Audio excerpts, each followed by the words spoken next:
Y seguimos con más de Contexto Global de France 24 en español. Les saluda Luis Méndez Urich y a continuación nuestros titulares. El presidente electo de Bolivia, Rodrigo Paz, afirmó que a través de un nuevo modelo económico afrontará los problemas que afectan al país andino, entre ellos la escasez de combustible y la alta inflación. Además, indicó que restablecerá relaciones con Estados Unidos y que inició la transición de poder. Último día de libertad de Nicolas Sarkozy. El expresidente francés deberá ingresar mañana a la prisión de La Santé. Allí deberá pagar la condena que tiene en su contra de 5 años de cárcel por conspiración para delinquir durante su campaña presidencial de 2007, aunque apeló la decisión. Pero Vladimir Putin en un país del bloque de los 27 no será bueno. Así lo sostuvo la jefa de la diplomacia de la Unión Europea, Kaja Kallas, quien rechaza que Hungría pueda ser la sede del encuentro entre Trump y Putin, con la orden de arresto de la Corte Penal Internacional contra el presidente ruso.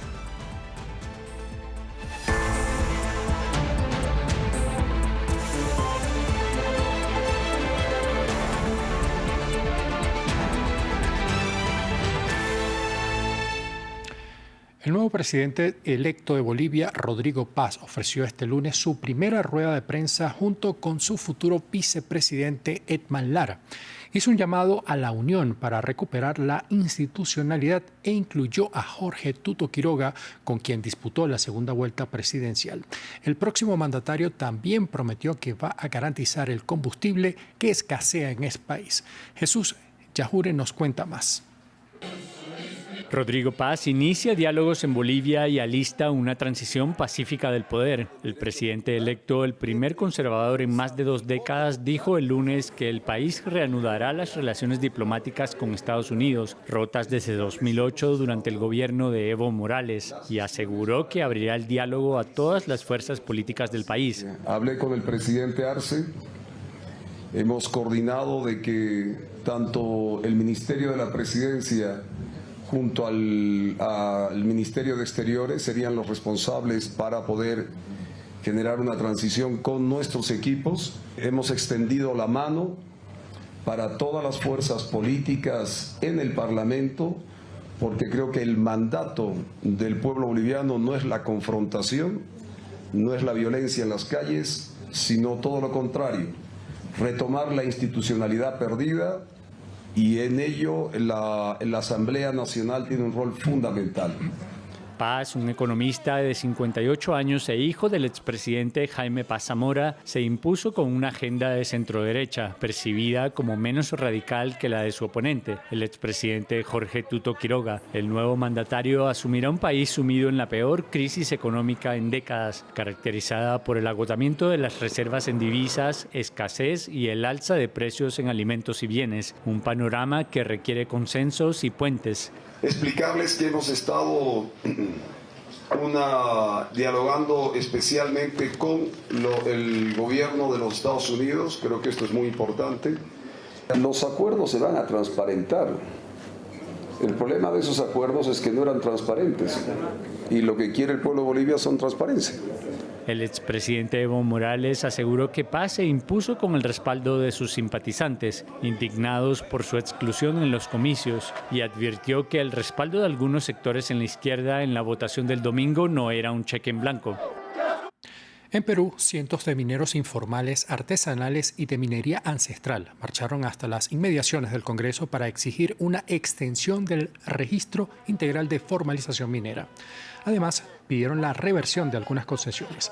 En julio del presente año, los mineros agrupados en la Confederación Nacional de Pequeña Minería y Minería Artesanal de Perú alzaron su voz y lograron extender el registro hasta diciembre del presente año. Ahora piden una extensión por 5 años y derogar el decreto que establece el cierre de la formalización, que excluye a unas 50.000 personas. Estamos aquí todos los mineros del Perú en señal de protesta contra este Congreso que hasta la fecha no ha resuelto nada, ninguna ley favorable a nosotros. En ese sentido, los mineros hemos venido a expresarnos para que de una vez por todas salga una ley, una ampliación del proceso de formalización para que podamos seguir trabajando. En Estados Unidos, una corte de apelación dictaminó que el presidente Donald Trump está autorizado para desplegar la Guardia Nacional en Portland, Oregon. El dictamen resalta que la medida es temporal y como parte de un esfuerzo para proteger a los funcionarios de ICE durante las redadas migratorias. La decisión es una victoria para Donald Trump, luego que un juez bloqueó el envío de uniformados el 6 de octubre en medio de una ola de protestas.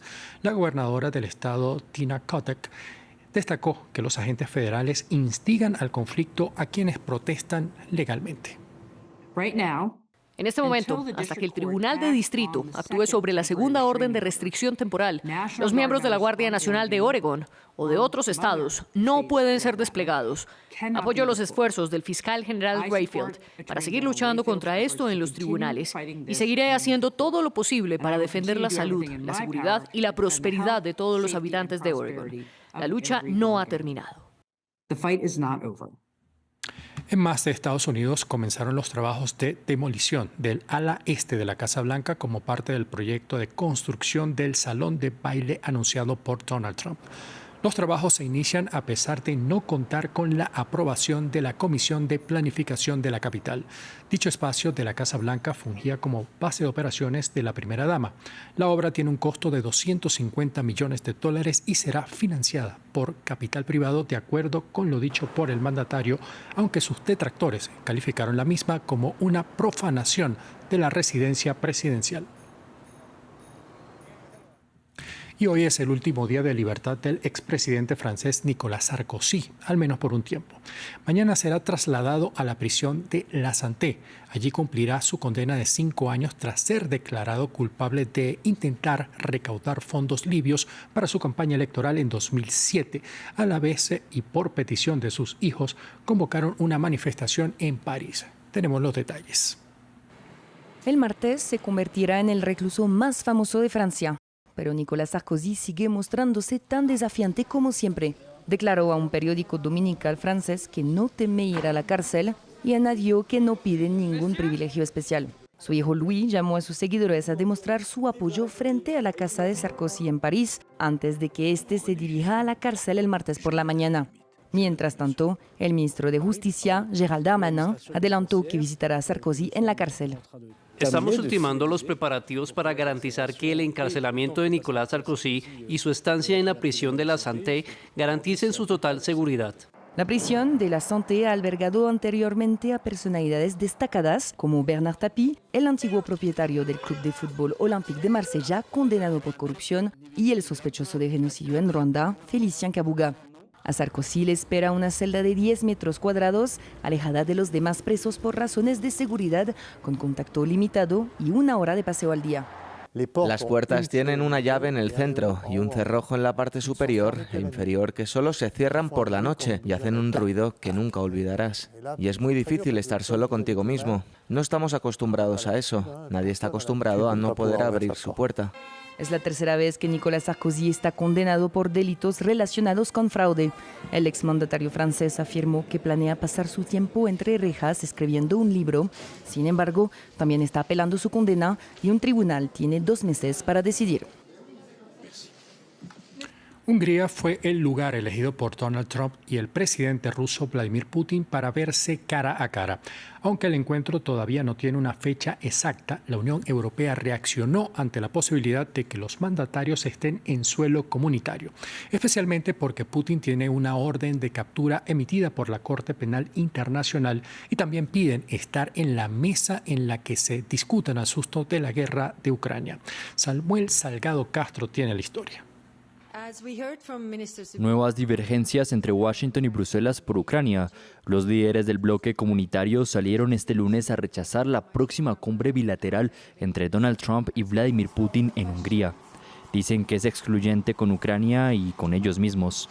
Nuestro objetivo es que Rusia también desee la paz y por eso también intentamos convencer a nuestros aliados de todo el mundo de que nada saldrá de esas reuniones si Ucrania o Europa no participan. El bloque de los 27 continuará castigando económicamente a Rusia con un 19º paquete de sanciones que ya fue aprobado. Para Emmanuel Macron, la reunión bilateral será un primer paso para una paz que solo será estable y duradera si se incluye a Ucrania y a Europa. Desde el momento en que se discuta el destino de Ucrania, los ucranianos deberían estar presentes en la mesa de negociaciones. Desde el momento en que se discuta lo que afecta al destino de los europeos deberían estar presentes en la mesa de negociaciones. Por su parte, Volodymyr Zelensky dejó abierta la posibilidad de asistir al encuentro, pero Estados Unidos no lo ha invitado y Putin es reacio a compartir espacio con él. La administración Trump se ha acercado por separado tanto a Rusia como a Ucrania. Tras su reciente encuentro con Zelensky, Trump, de nuevo, planteó que Ucrania no podría ganar la guerra. Aún podrían ganar. No creo que lo hagan, pero aún podrían ganar. Nunca dije que ganarían, dije que podrían ganar. Una versión alejada de la de hace unas semanas, cuando Trump dijo que Kiev podría ganar incluso áreas tomadas por Moscú. Para Kiev, ceder los territorios ya ocupados por Rusia durante la guerra es una línea roja. Mientras Washington y Moscú vuelven a acercar posturas de cara a un encuentro auspiciado por Víctor Orbán, miembro de la Unión Europea y de la OTAN, que desoirá la orden de arresto internacional contra Putin, como ya hiciera con Netanyahu en abril. Japón está a un paso de tener por primera vez en su historia a una mujer como lideresa política del país. Este martes el Parlamento elegirá a la primera ministra y la conservadora de línea dura, Sanae Takaichi, tiene todas las cartas a su favor. A inicios de mes fue elegida como la jefe del Partido Democrático Liberal y hoy ese movimiento pactó una alianza con el Partido Innovación de Japón, conocido como Ishin. Así las cosas, solo faltan 2 votos para alcanzar la mayoría y Takaichi continúa con la ventaja. Jesús Yajure nos cuenta más. Sanae Takaichi a punto de convertirse en la primera mujer en ocupar el cargo de primera ministra de Japón. Conservadora, de línea dura, nacionalista y radical. Así es descrita la nueva líder del Partido Liberal Democrático, de 64 años y que podría reemplazar al primer ministro Shigeru Ishiba en una votación este martes. Ishiba renunció el mes pasado tras una serie de reveses electorales y Takaichi lo sucedió en una votación interna hace semanas. Este lunes ha firmado una alianza con el Partido Innovación de Japón, el más conservador, que le allana el camino para liderar el país. Nuestro partido es pequeño y débil y somos pocos en número, pero creo que compartimos un fuerte deseo con su partido de fortalecer a Japón. Tras haber tenido la oportunidad de hablar con la presidenta del Partido Liberal, Takaichi, percibí su intensa pasión por impulsar el progreso en Japón.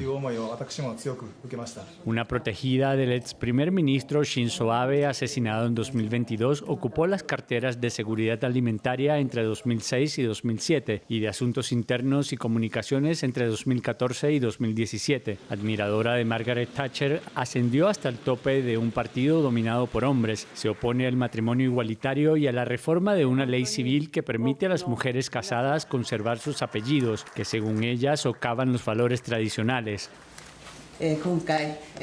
Gracias a los notables esfuerzos del señor Yoshimura, hemos podido concluir y firmar este acuerdo político. Tengo muchas ganas de trabajar juntos para fortalecer la economía de Japón.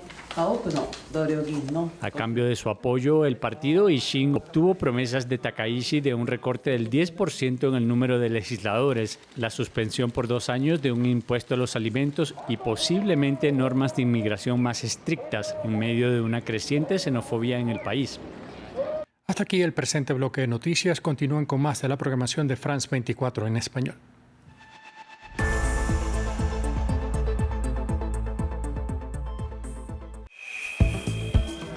En un instante, deportes. ¿Puedes imaginarte un mundo sin YouTube? ¿A qué se debe que siga teniendo tanto éxito a lo largo de los siglos? De todo ello te hablamos en En 5 minutos. En un mundo complejo y lleno de desinformación, una herramienta para entender a fondo los hechos y su contexto. Acompáñenme en 5 minutos por France 24 y france24.com.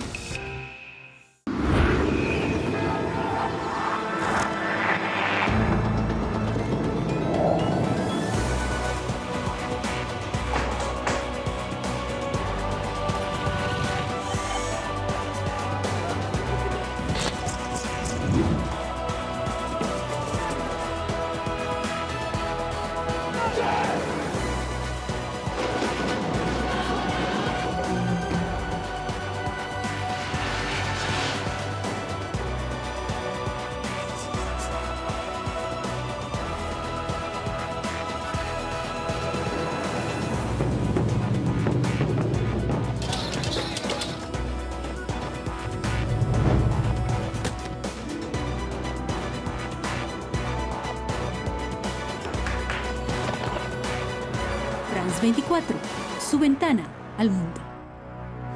Liberté, égalité, actualité. Nuestro bien más preciado es la confianza. France 24, Radio Francia Internacional y Monte Carlo Dualilla trabajan a diario en todo el mundo para ofrecerle una información libre, independiente, verificada y equilibrada que lucha contra la manipulación en 21 idiomas. France Media Monde ha obtenido el sello Journalism Trust Initiative, que certifica el profesionalismo y fiabilidad de nuestros medios de información internacionales, con una puntuación de 100%. La confianza no se decreta, se merece y se cultiva. Gracias por su confianza. Liberté, égalité, actualité.